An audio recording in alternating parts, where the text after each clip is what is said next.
That's fucked. Holy shit. Oh my god, there's so many of them.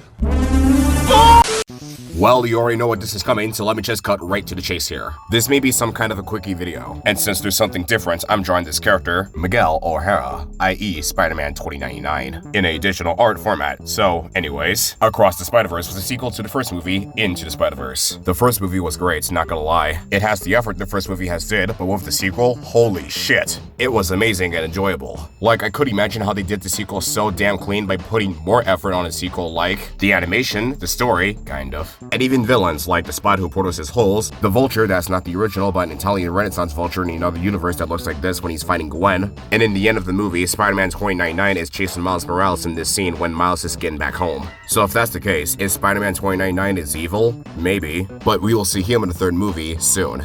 Okay, so with the characters, let me just say that there is a lot of characters that appear in the sequel, and even the ones that appear in the Spider Society. Characters like Horby Brown as Spider-Punk, Jessica Drew as Spider-Woman, etc, etc. Now to be fair, there's like 280 variations of Spider-Man, which we'd be here all day naming some Spider-Man variations that we kind of know of. Like some of the 95 characters have their names.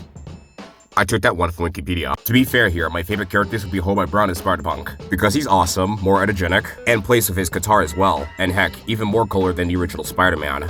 I'm about to hear the Rebels version of Spider-Man after this is done. The story was solid in the movie, and also with the action, and man, let me just say, the action was epic in the movie. And fuck, I even let the edge of my seat watching these scenes. And also, has the cool effects that's even more epic than ever before. To this scene, to that scene, to even that scene, you get the idea. It is a trip. One thing I like about Across the Spiderverse as well, Miles Morales and Gwen Stacy. The two were cool in my opinion. Not to mention the fact that these two could have action just like the first movie, which is still cool. And since I'm done rambling about the action, let me ramble about this scene for a little bit. This scene where Miles and Gwen were upside down and looking at the sunset while still looking at each other, I just can't help and say that this was charming. Miles' family seems alright if I got to be honest here, but they can be a bit much, like how they're about to ground him for some reason, Miles saying whatever, and that makes the family snap. But even with that situation, I'll give them the benefit of the doubt here.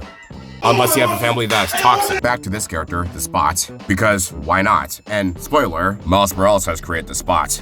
Before the Spot has created Spider-Man as Miles Morales, the Spot was originally a human scientist, and he tested this collider to bring a spider into another dimension that has the number 42 on it. Stick a pin on that, we'll be back shortly. With the spider going on a different dimension, he was going to find a human to bite them in order to get superpowers. And Miles Morales was the one to be bitten. I could see this connection from the first movie, but if you aren't paying attention, this scene right here is what the spider actually bit him, even with his very own spider powers. Also in his first movie, after Miles defeated Kingpin, the whole collider exploded, and with the human scientist still in there, it's too late for him and he ended up turning into the Spot. The logic on both movies actually makes sense, because seeing this all go down with a connection like this with Spider-Man and the Spot seems fucking crazy. What I like about the movie is the animation. Of course, the animation. It looks dope as hell. With the 2D and 3D mixing well in the movie, it's like the movie has the time to cook. Like, look at Spider-Man Go, and some shit that flips my head. Now, I know I haven't reviewed The Last Wish yet, but I could review it later this summer, or even this fall. I'm way too busy on drawing, editing, or hopping on someone's Discord. But if I had to be honest, The Last Wish has great animation as Spider-Verse. Hell, there are some movies that has the 2D and 3D animation like the Peanuts movie, and even some TV shows such as Arcane. So yeah, Across the Spider-Verse seems more epic than I even expected. Who knew that someone has made another banger Spider-Verse movie just like the first one?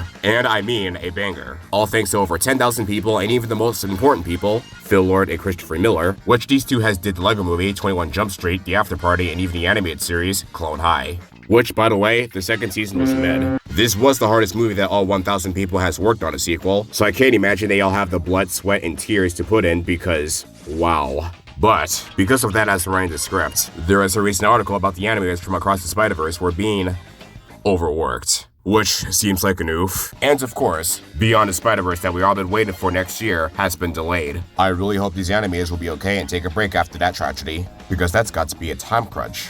Okay, so let's take that pin off of Miles being bitten by a spider with the number 42 on it, because spoiler, at the end of the movie, Miles Morales has went to the wrong dimension, which is Earth 42. And he met up with Miles Morales, but this time, he's not gonna be Spider-Man and becomes the Brawler. That scene right here is what could I expect. Even with that scene from the final movie where Gwen meets up with her old friends from Into the Spider-Verse. This scene is also what can I expect. And with that, the movie ends with the to be continued, which tells me that yes, we are getting a third movie, Beyond the Spider-Verse. It's that it's not going to be released released next year. So yeah, Across the Spider-Verse was great cinema. Not just animation, but all animation. Trust me, Guilford's tweet was the best one. I still like animation. It is cool enough that it's been 5 years since the movie came out. The characters like the Spot and Miguel O'Hara, i.e. Spider-Man 2099, was cool. Even that Spider-Punk character. The animation was outstanding, even if that's the hardest movie to make with over 1,000 people working on it. And the story was indeed alright. Now, as for Beyond the Spider-Verse, that movie will have more potential. I mean, we do all know that Spider-Man 2099 and the Spot will confirm to be in the third movie, but like I said, we can also have Miles Morales as the Prowler, as well as Gwen teaming up with the old friends from the first movie. And, well, about that, there's no details about it yet, but in about 2 or 3 years or so, we will see more details about the movie. And who knows, maybe Beyond the Spider-Verse will be a mega third banger.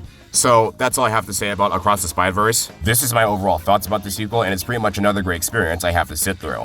I will honestly give Sony Animation brownie points for this movie because they done great with the first one, and then they did it again with the second.